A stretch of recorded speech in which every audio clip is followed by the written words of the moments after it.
All right, so let's take a look at the GOP race to elect the new Speaker of the House of Representatives. My name's Tony Bersunas. This is Red, White, and Blind, where we seek to break the spell of the corporate news media and to discern the story behind the story.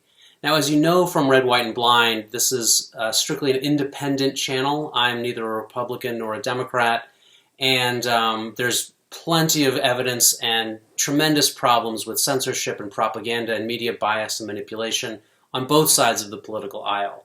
In fact, part of the reason that I wrote Red, White, and Blind was to point out that we are all in this state called Red, White, and Blind because of the corporate media and all of the distortion in the media deceiving us and preventing us from understanding what's really going on in our lives and in the world.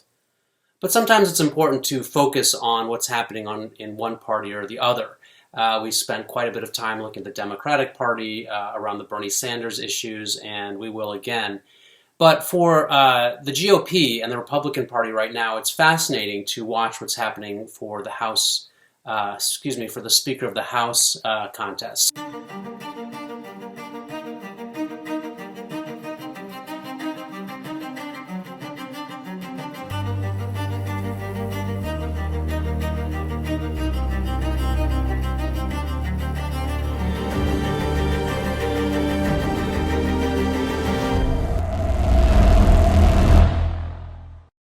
So if you're not aware of what the Speaker of the House is, it's arguably the second or third most powerful position in the U.S. government. The Speaker of the House of Representatives is the leader of the lower house of Congress, gets to basically set the agenda, has all kinds of powers in basically adjudicating what laws come up for debate, what things can get discussed, what kinds of amendments can be proposed, and when and how.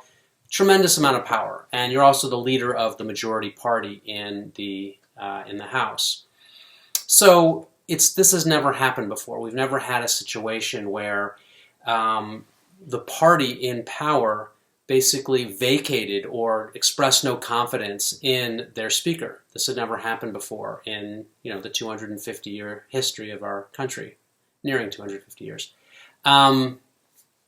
So what happened was Matt Gaetz, who was a Republican, and Kevin McCarthy, who was the Republican Speaker of the House, had some disputes about things. Matt Gaetz is in what's called the Freedom Caucus, which in the blue news and sort of the mainstream Democrat media, they're called right-wingers or hardliners or extreme conservatives. What they are is they're called the Freedom Caucus, and they basically oppose the mainstream of the Republican Party quite a bit and are more libertarian. They're less interested in going into wars in places like Ukraine. They're more opposed to things like the vaccine mandates and abortion. There's a number of things we could get into without getting into all of it right now. But the point is there's a break there. And to be honest, it was a break I thought we were going to see in the Democratic Party after 2016. I thought when we had Alexandria Ocasio-Cortez and the Squad and a number of these progressive Democrats come in, that there'd be a real power struggle and that you'd see the progressives, that branch of the Democratic Party, really exercising its power to push for things like Medicare for all, $15 minimum wage, some of these things that the Bernie Sanders movement really championed. But we haven't seen that at all in the Democratic Party. Really, even AOC herself recently said that the Democratic Party now runs in Congress like a well-oiled machine. Which isn't something you would expect from somebody who came into office promising to, protest at every turn, to make some noise, to slow down the process, all of this stuff. Instead, we've seen the Democratic Party be really like lockstep on just about everything for the past 5 years. So instead, what we're seeing real dissent on the Republican side of the aisle. And it's interesting, I think, rather than allow who Matt Gaetz is and what his issues were with Kevin McCarthy to be sort of manipulated by the media, you should just listen to him himself. So I'll play a little bit of his remarks. Basically what he's saying is he wants reforms. And a lot of these reforms in the House are things that are nonpartisan, things that almost everybody agrees would be better for the rules of the House. But right now, the Speaker of the House rules with more or less complete power over how the process goes. Another big issue is that they'll do these giant budget bills where everything gets rolled into one and it's sort of thrown at the rest of the House at the last minute where they have to vote up or down. And it'll be like, fund the Ukraine war with billions of dollars, but also fund this like health clinic in your district. And then dozens and dozens of other things, and you're given a couple days or less to read about it. And so basically it's almost like they're at gunpoint. You either have to vote for the whole thing or nothing. And what the Republicans and the Freedom Caucus were saying, and I think we've heard this from many people all across the political aisle before, is that this is not a fair or reasonable or efficient or effective way to do government. There should be a separate up and down spending bills should be voted on individually. If we want to support Ukraine in this proxy war with Russia, that should be one vote. If we want to go and expand an Air Force base in Kansas or California, then that should be a separate vote. Occasionally you can bundle things together that are really closely related, but instead of this notion of an omnibus bill, which means like everything gets thrown in the last minute or the government's going to shut down, that's a real problem. So let's listen to Matt Gaetz.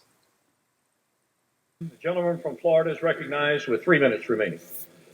To be clear, I tried to get one of the three podiums on the Republican side, and y'all wouldn't let me have them, so you sent me over here. But you know what? I'll make this argument at any desk in this building, from the well, from the chair. I'll make it on every street corner in this country that Washington must change. We have to break the cycle. We have to break the fever. And I would hope, truly, that the reforms that we are fighting for are reforms that would last and be embraced and that would democratize power in this institution beyond the privileged few who back us up against shutdown politics and Christmases and deadlines in order to achieve their objectives. Mr. Speaker, high inflation is on the verge of bankrupting American families. Our economy is breaking in half. A typical American family can't afford to buy a house in 99% of U.S. counties. Inflation is stealing more than $700 a month from working Americans, nearly $9,000 a year. Kevin McCarthy is the Speaker of the House of Representatives, and he has failed to take a stand where it matters. So if he won't, I will. I make no apologies for defending the right of every hardworking American to afford a decent life for themselves and their families, and we have a greater opportunity to do that and to build coalitions under new leadership. We have to rip off the Band-Aid. We have to get back on a better course. And Mr. Speaker, I don't know how this vote's going to go. Usually when a vote comes to this floor, it's pretty predetermined. And this one, I'm not so sure.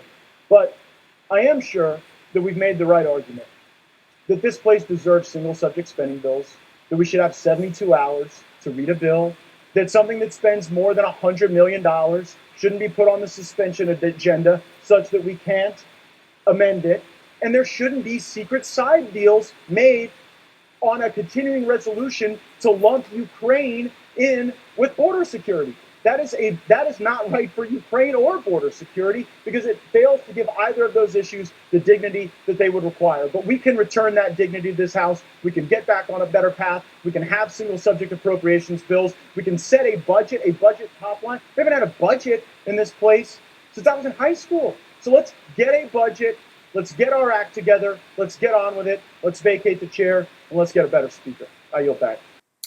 So I think, as you can hear, I mean, to my ear, he's not saying anything that's like wild, crazy, right-wing hardliner. He's basically calling for reforms. Now, what happened is, and right today as I'm making this video, we just had Mike Johnson was elected. So I was going to make this video and sort of end it on, we still don't know who's going to be the Speaker of the House, but actually we do. But it took a number of rounds. And so it was really fascinating to see, I found, not a Republican myself, but to see that there was some level, it seems, of actual democracy happening there. Like in parliamentary systems in other parts of the world, you have these real sort of like convoluted alliance making between, usually a parliamentary system, there'll be many parties in the parliament. Obviously, usually there'll be two that are really dominant, but there'll be a number of other ones, and they have to compose a government. But you saw that the Freedom Caucus and then the sort of mainline Republicans really had some real differences, and they had a difficult time coming together. So I think if you cut through the media bias, which is always important here at Red, White, and Blind, we always talk about balancing our media diet in order to understand these things from multiple perspectives. If you just listen to NPR, read the New York Times about this, you'll think a certain thing about Republicans and the Freedom Caucus. And of course, if you just listen to Red News and you just listen to Fox or talk radio, or we could say Tucker Carlson, although he's gone off on his own independent path at this point, you would also get a real biased view of what the Freedom Caucus is all about. So we'll just continue to look at this. I thought, we would be seeing this on the left. Instead, we're seeing this on the right, this real difference among the party. And so we'll see as Mike Johnson takes over the House how that affects things going forward. This has been Red, White, and Blind. And if you enjoyed this video, enjoy this kind of content, please like and share and subscribe to the channel. My name's Tony Bersunas. My book is also Red, White, and Blind. And I'll talk to you next time.